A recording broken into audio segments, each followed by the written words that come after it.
Assalamualaikum warahmatullahi wabarakatuh. Om Swastiastu, Namo Buddhaya, Sugeng Rahayu, Shalom, salam kebajikan, salam sejahtera. Halo para Pisces, kali ini kita akan membahas untuk kehidupan asmara kalian di akhir 2025.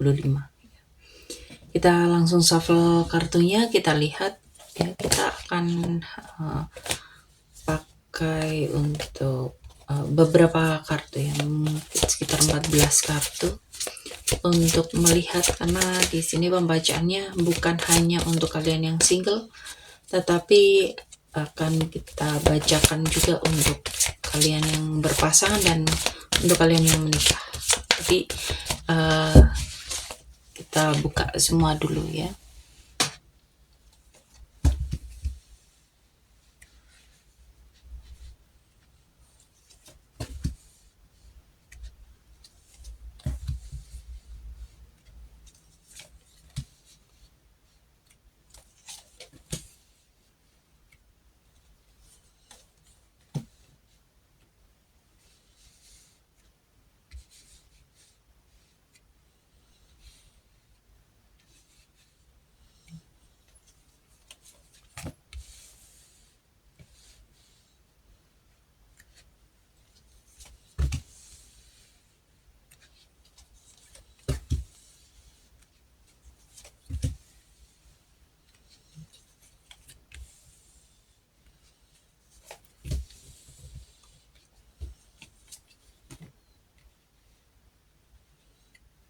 Oke, para Pisces, untuk kalian yang single mom, single dad, janda, duda, jomblo ya. Kamu itu di 2025 memasuki akhir. Ini ada energi yang cukup positif dan peluang baru dalam hubungan asmara. Ada seseorang yang akan hadir, membawa rasa bahagia dan terang ya. Tapi kamu akan punya lebih dari satu pilihan ya.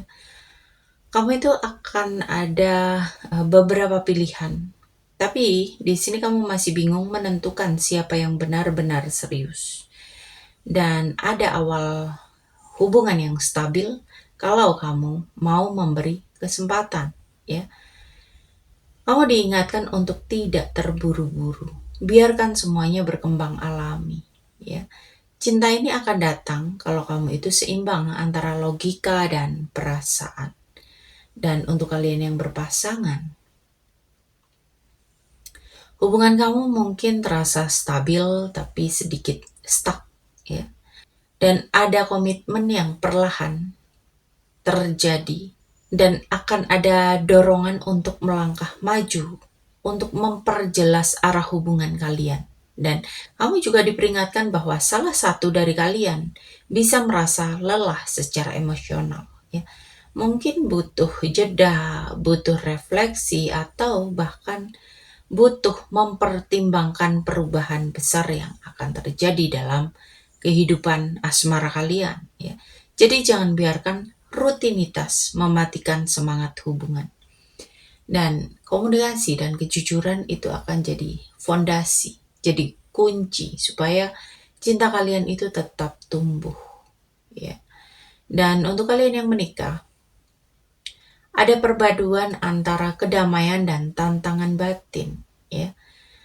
Ada tanda keharmonisan keluarga dan cinta yang cukup dalam, tapi ada rasa terjebak atau ada tekanan dalam hubungan ya.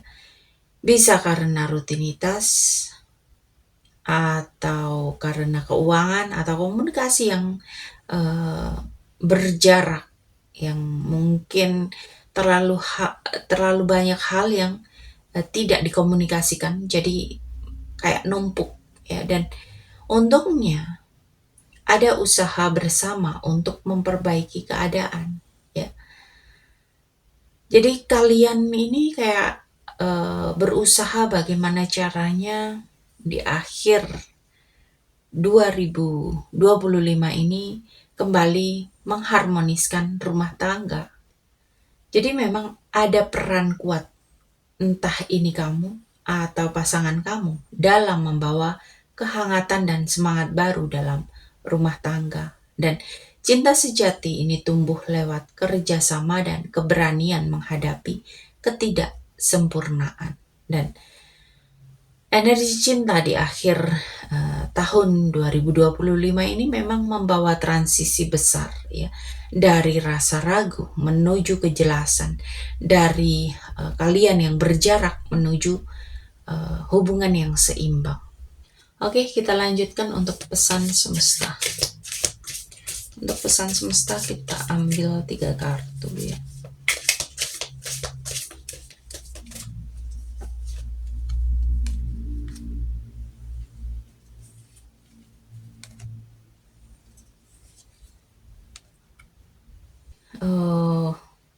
Untuk pesan semestanya, ini cukup dalam untuk menutup tahun di 2025 ya. Jadi untuk pesan semestanya, semesta ini mengingatkan bahwa penyembuhan emosional sedang terjadi di akhir 2025 dan akan menjadi waktu untuk melepaskan luka lama, ekspektasi yang berlebihan dan rasa bersalah yang masih tertinggal. Dan di sini penting konsistensi dan niat yang jelas ya. Cinta mungkin diuji oleh jarak, kesibukan, atau kebingungan. Tapi semesta itu menginginkan supaya kalian itu nggak nyerah sama arah yang kamu yakini. Dan energi di 2025 akhir ini, energi pembersihan batin dan spiritual. Ya, untuk masa menyegarkan energi cinta, meninggalkan hubungan toksik, pikiran negatif atau pola lama yang menghambat kebahagiaan.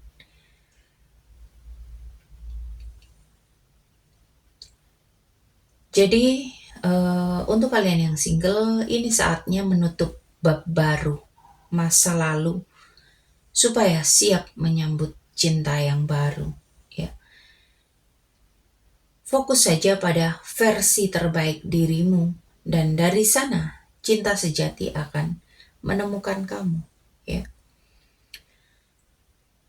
Lalu untuk kalian yang berpasangan, ini 2025 akhir, bulan November, Desember, adalah fase pembersihan hubungan. Belajarlah untuk memaafkan dan membuka lembaran baru. Jangan tergoda oleh keraguan. Kalau hubungan ini berharga, teruskan langkahmu. Ya. Kamu bisa mengakhiri jika menurut kamu hubungan itu tidak bisa untuk dipertahankan. Jadi, di sini tergantung dari pikiran kamu, ya, dari hubungan kalian, toksik atau tidak, ya. Lalu untuk kalian yang sudah menikah, ada penyembuhan yang cukup dalam, ya. Ada luka atau konflik lama, ini akhirnya bisa diredakan lewat empati dan kesabaran. Coba untuk pertahankan komitmen dengan tekad dan keyakinan kamu. Bahkan di saat hubungan kalian itu terasa berat. Karena cinta sejati itu tumbuh bukan dari kesempurnaan, tapi dari keteguhan hati. Ya. Jadi memang saatnya kalian itu detox emosi. Ya. Jaga hati, kembalikan kehangatan, sambut energi yang baru yang lebih murni ya. Dan kalau hati kamu bersih dari keraguan, dari ketakutan, cinta itu akan mengalir dengan alami. Dan akhir tahun ini bukan tentang siapa yang bersama kamu, tetapi bagaimana kamu memulihkan cintamu terhadap diri sendiri. Dan ketika hati kamu bersih dan fokus, semesta akan menuntun kamu ke arah yang sejati, yang damai, dan bertumbuh. Oke? Buat kalian yang mau personal reading berbayar, konsultasi, atau melakukan cleansing, pembersihan diri, kalian bisa menghubungi aku di kontak yang ada di deskripsi. Ya. Dan terima kasih untuk kalian yang selalu mensupport tayangan ini, yang selalu menonton tayangan ini dari awal sampai akhir, yang selalu memberikan like, share, komen positif, subscribe, memberi di super thanks, membeli di keranjang afiliasi. Semoga kalian semua selalu diberikan kesehatan, keberlimpahan, kebahagiaan, kemakmuran, dan kemudahan-kemudahan dalam kehidupan kalian. Dan aku harap pembacaan ini bermanfaat untuk kalian dan bisa menjadi pencerahan dalam diri kalian, ya. Oke, para Pisces, sampai di sini pembacaan kali ini. Terima kasih sudah menonton tayangan ini. Sampai ketemu di pembacaan-pembacaan berikutnya. Terima kasih dan sampai jumpa.